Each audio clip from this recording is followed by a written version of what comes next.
Moi-même, je suis dépassé. Oh. Le monsieur que vous voyez assis là, il a fait 7 ans de prison. On l'a libéré le 12 décembre. Et on l'a libéré comment? C'était la grâce présidentielle. Donc, quand le président a gracié les gens, il a dit, bon, les gens qui ont fait les petits délits, mais ils ont trop duré en prison, on n'a qu'à leur faire sortir, c'est leur chance. Donc, lui, son nom était dans la liste des gens qu'on devait libérer. On l'a libéré le 12 décembre. Sauf que quand il était en prison, il a fait la rencontre des gars là-bas en prison, et les gars là aussi sont sortis. Donc, lui, maintenant, quand il sort de la prison, au lieu de rentrer chez lui, directement, il est parti trouver les gars là au quartier. Joe, moi aussi, je suis sorti de prison, on dit quoi? Mais c'est le mois de décembre là, hein, bientôt la fête. On n'a pas l'argent, vous n'avez pas un programme là, on fait quoi? On fait quoi? On s'en va voler, on fait quoi? C'est comme ça qu'il y a un parmi eux qui disent que bon, en face de chez moi là, il y a une grande église. Et comme nous sommes au mois de décembre, on n'a qu'à attendre vers le 25 décembre. Là, c'est la fête des chrétiens. Ils sont contents. Ils vont cotiser pour donner au pasteur. En plein culte, quand ils vont faire à l'église là-bas, là, ils vont cotiser, les gens vont donner les enveloppes, ils vont donner... C'est le 25, ils sont contents, ils vont donner l'argent. Donc maintenant, nous, qu'est-ce qu'on va faire? On fait comme si on était les fidèles de l'église là. Vous savez que quand l'église est pleine, on ne va plus questionner que oui, toi tu fais quoi ici, toi tu fais quoi ici. Nous tous, on est venus pour prier. Donc, on va faire comme si on vient pour prier.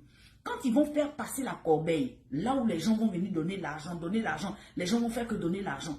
Au moment où la corbeille là sera pleine avec les enveloppes, l'argent, c'est là que nous maintenant, on vient braquer la corbeille là en plein culte. Vous avez compris? Oui. Celui qui vient de sortir le 12 décembre, il était dedans. Voilà le 25 décembre maintenant. Donc 13 jours plus tard. Le 25 décembre maintenant, c'est le jour maintenant qu'ils vont partir faire ce qu'ils ont dit là. Celui qui vient de sortir là, c'est lui qu'on a pris pour donner le taux. On dit, bon, c'est toi qui vas être devant.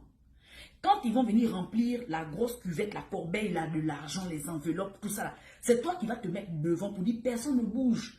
Tu vas te mettre devant. Et quand plus personne va bouger, nous maintenant, tes gars, on va sortir de la foule et puis on va venir récupérer la corbeille. Ok. Voilà le 25 décembre qui arrive maintenant. Les gars sont habillés. Celui qui vient de sortir là, c'est lui qui attrapait le taux là, que je ne peux pas dire le nom. Il a mis ça dans la poche. Ils étaient en train d'assister au culte. L'église chauffait, les gens dansaient, tout.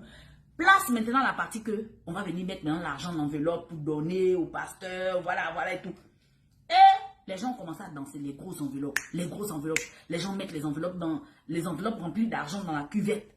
La cuvette était devant, où le pasteur s'arrête là. La cuvette était devant, donc tu te lèves, tu viens avec ton enveloppe, tu mets dans la cuvette. Bon, si tu as aussi ton billet, sans mettre dans l'enveloppe, tu prends ton billet là, tu mets dans la cuvette. Donc la cuvette ne faisait que se remplir, parce qu'il y avait du monde à l'église ce jour là.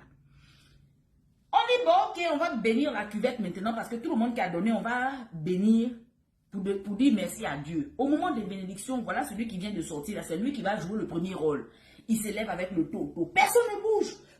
Donc au moment qu'il faisait, personne ne bouge. Voilà le taux qui tombe. Ça tombe. C'est tombé. Le temps qu'il est en train de chercher que non, c'est tombé là. Oh. Toute l'église, le pasteur, les gens du pasteur, toute l'église sur lui.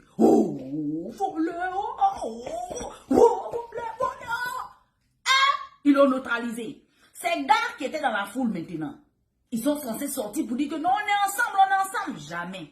Les gars qui étaient dans la foule, là, quand ils ont vu qu'on l'a attrapé, ils sont sortis doucement, catimini, comme s'ils ne le connaissaient pas. Ils l'ont laissé là-bas.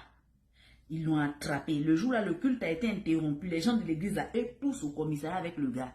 Voilà le gars qui est assis maintenant en train de raconter que non, j'ai déjà fait 7 ans de prison. On m'a libéré à 13 jours. Hein, je fais partie des gens qu'on vient de libérer là il y a 13 jours. Les gens que quoi? 13 jours.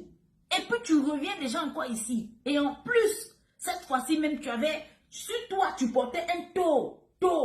Il dit non, je n'étais pas seul. Mes compagnons de cellule qui étaient en cellule avec moi, eux aussi, ils étaient avec moi, mais eux, ils ont réussi à s'échapper. Je n'étais pas seul.